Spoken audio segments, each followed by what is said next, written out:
नमस्कार दोस्तों, एक बार फिर से स्वागत है आपका मेरे चैनल यूट्यूब हिंदी में। तो आज की वीडियो में दोस्तों मैं आपको बताने जा रहा हूं कि हरियाणा पुलिस भर्ती के अंदर जो नए बदलाव हुए हैं और जो सिलेबस और सिलेक्शन प्रोसेस होगा वो क्या होगा, उसकी पूरी डिटेल मैं आज आपको इस वीडियो में बताने जा रहा हूँ। तो चलिए आइए ये सब चीज़ देख लेते हैं, क्या सिलेक्शन प्रोसेस है और क्या सिलेबस है और क्या बदलाव हुए हैं। तो चलिए सीख लेते हैं। तो देखिए दोस्तों, जो सबसे बड़े बदलाव हुए हैं वो दो बदलाव हुए हैं।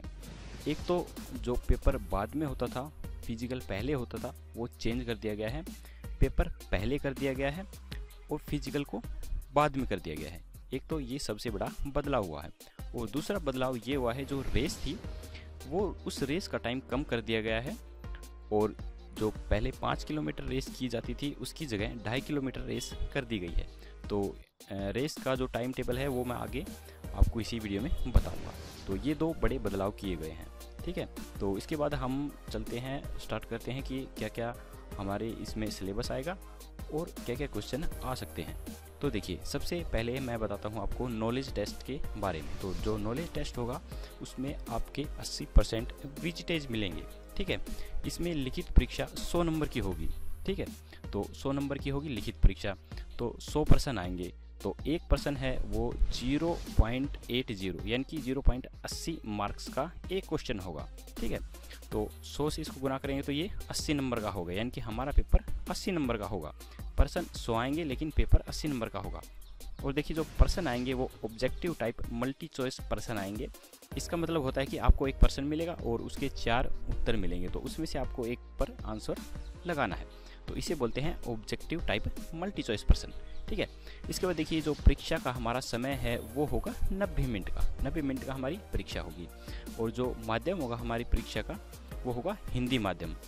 माध्यम तो हिंदी है, लेकिन जो 10 क्वेश्चन हैं ये इंग्लिश से आएंगे, क्योंकि इसमें आपकी बस ये देखी जाती है कि इंग्लिश में आपकी कितनी पकड़ है, क्योंकि ये +2 लेवल का एग्ज़ाम है। तो +2 के अंदर इंग्लिश होती है, तो इस वजह से इंग्लिश भी ज़रूरी है, ठीक है। तो अब देखिए, आगे देखते हैं कि जो इसमें पेपर का पैटर्न होगा वो किस प्रकार का होगा, ठीक है। तो ये पेपर का पैटर्न है, देखिए यहाँ पे मैंने दिखा दिया है। इसमें रिटन टेस्ट होगा आपका, जनरल नॉलेज आएगी यानी कि सामान्य जीके, रीजनिंग यानी कि तर्क शक्ति, जनरल अवेयरनेस यानी कि करंट के कुछ क्वेश्चन आएंगे, और न्यूमेरिकल एप्लीबिलिटी यानी कि जो रीजनिंग है वो आएगी, और कंप्यूटर से रिलेटेड कुछ क्वेश्चन आएंगे। तो ये क्वेश्चन आएंगे, तो टोटल 100 क्वेश्चन आएंगे। और देखिए, यहाँ पे मैंने आपको बता दिया कि 0.80 मार्क्स का एक क्वेश्चन होगा और टोटल जो टाइम है वो 90 मिनट का होगा, ठीक है। तो इसको देखते हुए मैंने अपनी ओर से एक आपके लिए चार्ट बनाया है, क्योंकि पिछली बार के जो पेपर हैं मैंने देखे थे उनके अंदर जो क्वेश्चन आ रहे थे, तो उनको देखते हुए मैंने खुद की ओर से ये चार्ट बनाया है। तो देखिए, इसमें जो रीजनिंग के हैं वो क्वेश्चन 10 आएंगे आपके, मैथ के भी 10 क्वेश्चन आएंगे, इंग्लिश के भी 10 क्वेश्चन आएंगे, और कंप्यूटर से रिलेटेड ज़्यादा क्वेश्चन नहीं आएंगे, 4 या 5 क्वेश्चन आ सकते हैं। तो टोटल यानी कि 35 नंबर का काम है, जो ये तो आपके इन्हीं चीज़ से आएगा, ठीक है। और बाकी जो बची हरियाणा जीके, वो कम से कम 33 नंबर का काम हरियाणा जीके से आ सकता है आपका। और इंडिया जीके वर्ल्ड जीके है यानी कि सामान्य जीके है, 32 नंबर का काम इसमें आ सकता है आपका। तो ये जो टोटल है 65 नंबर का काम आपका यहाँ पर हो जाएगा।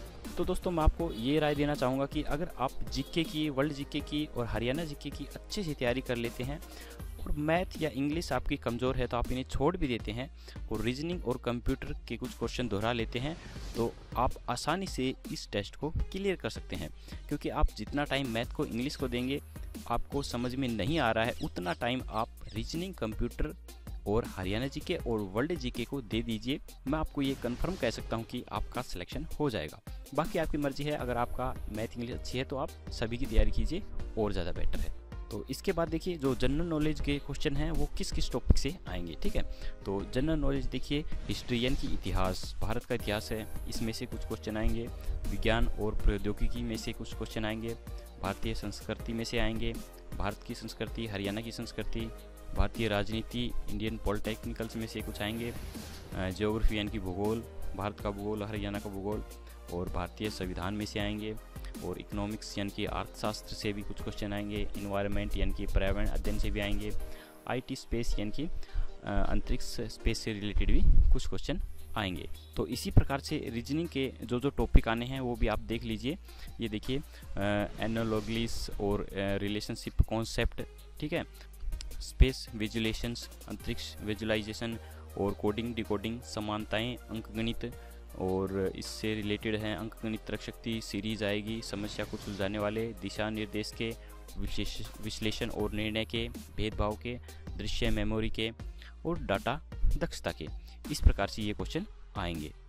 इसके बाद देखिए जो सामान्य जागरूकता है उससे रिलेटेड आपके क्या क्या टॉपिक आएंगे, यानी कि जनरल अवेयरनेस के हैं वो क्या क्या टॉपिक आएंगे ये भी आप देख लीजिए। देखिए लघु रूप के प्रसिद्ध व्यक्ति हैं, जो फेमस व्यक्ति हैं, जो मुख्यमंत्री प्रधानमंत्री होते हैं या हमारे जो भी भारत के फेमस व्यक्ति रहे हैं, उनसे रिलेटेड समितियां या आयोग, जो नए नए आयोग गठित हुए थे उनसे रिलेटेड पुस्तक और लेखक, जो फेमस पुस्तकें रही हैं, जो लेखक हुए हैं काफ़ी फेमस, उनसे जो नई नियुक्ति हुई हैं, समसाई की यानी कि करंट अफेयरनेस जो फिलहाल करंट में चल रहा है, महत्वपूर्ण स्थान, इंपॉर्टेंट स्थान यानी कि भारत के जो काफ़ी इंपॉर्टेंट स्थान हैं उनके बारे में, ठीक है, और खेल से रिलेटेड, और इस प्रकार से कई तरह के क्वेश्चन हैं जो आपके इस पेपर में आएंगे। तो इसके बाद देख लेते हैं हम न्यूमेरिकल एपेबिलिटी। तो ये देखिए यहाँ पे यानी कि जो मैथ है हमारा उसमें से क्या क्या टॉपिक हमारे इस पेपर में आने हैं। तो देखिए डेसिमल फ्रैक्शंस, लाभ हानि और एलसीएम एचसीएफ, अनुपात समानुपात, प्रतिशत, वर्गाकार, जोड़े, सरलीकरण, संख्या, छूट, औसत, क्षेत्रमिति, सरलीकरण, चक्रवर्ती ब्याज, साझेदारी, काम समय, टेबल और रेखांकन का, समय दूरी का। इसी प्रकार से ये जो टॉपिक हैं ये सब टॉपिक आपको दोहरा लेने हैं, इससे रिलेटेड आपके इस पेपर में क्वेश्चन आएंगे। तो देखिए दोस्तों अब हम देख लेते हैं फिजिकली मेजरमेंट यानी कि शारीरिक परीक्षा। जो शारीरिक परीक्षा होगी वो हमारी किस प्रकार से होगी, ठीक है। तो शारीरिक परीक्षा केवल उन्हीं अभ्यर्थियों की होगी जिन्होंने लिखित परीक्षा पास की होगी।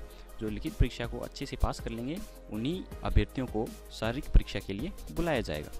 और जो अभ्यर्थियों को बुलाया जाएगा वो किस हिसाब से बुलाया जाएगा, देखिए जो प्रत्येक श्रेणी के हिसाब से वैकेंसी के 7 गुना उम्मीदवारों को पीएमटी के लिए बुलाया जाएगा। तो 7 गुना कैसे किस प्रकार से है देखिए मैं आपको समझाता हूँ। मान लो कि एग्जाम्पल के तौर पे टोटल वैकेंसी हैं 100, तो परीक्षा में पास होने के उपरांत 7 गुना यानी कि 700 कैंडिडेटों को बुलाया जाएगा। इस प्रकार से जितने भी कैंडिडेट पास होंगे वैकेंसी के हिसाब से 7 गुना कैंडिडेटों को शारीरिक परीक्षा के लिए बुलाया जाएगा। तो शारीरिक परीक्षा किस प्रकार से होगी ये देखिए आप यहाँ देख सकते हैं। पुरुषों की दौड़ जो ये चेंज कर दी गई है, पहले 5 किलोमीटर 24 मिनट में होती थी, वो अब 2.5 किलोमीटर यानी कि 2.5 किलोमीटर 12 मिनट में कर दी गई है। इसी तरह से महिलाओं की दौड़ भी अब 1 किलोमीटर 6 मिनट में कर दी गई है, और एक्स सर्विसमैन है उनके लिए 1 किलोमीटर 5 मिनट में कर दिए गए हैं, ठीक है। तो ये है आपका शारीरिक परीक्षा। तो अब देखिए जो डॉक्यूमेंट के नंबर आपके लगेंगे वो किस हिसाब से लगेंगे वो मैं आपको बता देता हूँ। डॉक्यूमेंट विजिटेज हैं वो 8% मिलेगा आपको। यदि आपके पास ग्रेजुएशन है यानी कि बीए है, बीएससी है, बीटेक है इत्यादि कुछ भी है तो आपको 3 अंक मिल जाएंगे एक्स्ट्रा, ठीक है। और इसी तरह से जो अगर आपके पास पोस्ट ग्रेजुएशन डिग्री है यानी कि एमए हो, एमएससी हो, इस प्रकार से पोस्ट ग्रेजुएशन कोई डिग्री है तो आपको उसके 5 नंबर मिल जाएंगे, ठीक है। तो यहाँ पे देखिए मैं बता दूं कि टोटल आपको ज़्यादा से ज़्यादा 5 अंक मिल सकते हैं, यानी कि ये नहीं है कि आपके पास ग्रेजुएशन और पोस्ट ग्रेजुएशन दोनों है तो आपको 5 और 3 8 नंबर मिल गए, ऐसा नहीं है। अगर आपकी पोस्ट ग्रेजुएशन है तो आपको 5 नंबर ही मिलेंगे, ठीक है। तो इसका ध्यान रखिए। और इसके बाद देखिए एनसीसी सर्टिफिकेट अगर आपके पास है तो उसके अधिकतम 3 अंक आपको मिल सकते हैं। तो ये सर्टिफिकेट 3 प्रकार की होती हैं, NCC certificate A, NCC B और एनसीसी सी। तो आपके पास जो भी सर्टिफिकेट है उसी हिसाब से आपको नंबर मिलेंगे। या फिर एनसीसी के अलावा आपके पास एचसीसी सर्टिफिकेट है तो इसके भी इसी प्रकार से हैं। अगर एचसीसी एक सर्टिफिकेट है तो 1 नंबर, और एचसीसी अगर आपके पास बी सर्टिफिकेट है तो 3 नंबर। तो ये नंबर आपको इस प्रकार से मिलेंगे। तो देखिए इसके बाद लास्ट में जो होगा वो होगा आपका इंटरव्यू, ठीक है। तो इंटरव्यू के जो नंबर हैं वो होंगे 12% आपके इंटरव्यू के नंबर दिए जाएंगे, ठीक है। तो शारीरिक दक्षता पास उम्मीदवार वैकेंसी के 2 गुना बुलाए जाएंगे। जो इंटरव्यू में बुलाए जाएंगे वो शारीरिक दक्षता पास जो उम्मीदवार करेंगे उसके 2 गुना उम्मीदवार बुलाए जाएंगे। 2 गुना मतलब यानी कि यदि 100 वैकेंसी हैं तो 2 गुना यानी कि 200, ठीक है। तो जितनी वैकेंसी हैं उसके 2 गुना बुलाई जाएंगी, ठीक है। और इंटरव्यू कितने नंबर का है? इंटरव्यू होगा 12 नंबर का। तो इस प्रकार से दोस्तों ये सिलेबस है।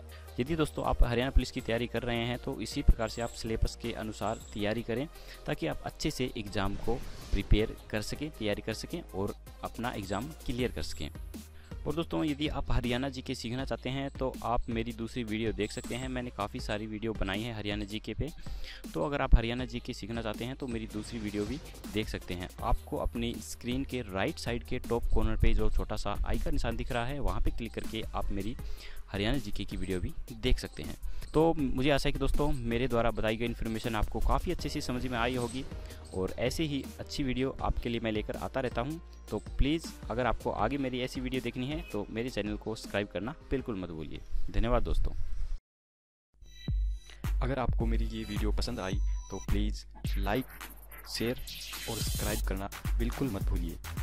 जल्दी ही मिलते हैं एक नई वीडियो के साथ। तब तक के लिए जय हिंद, जय भारत।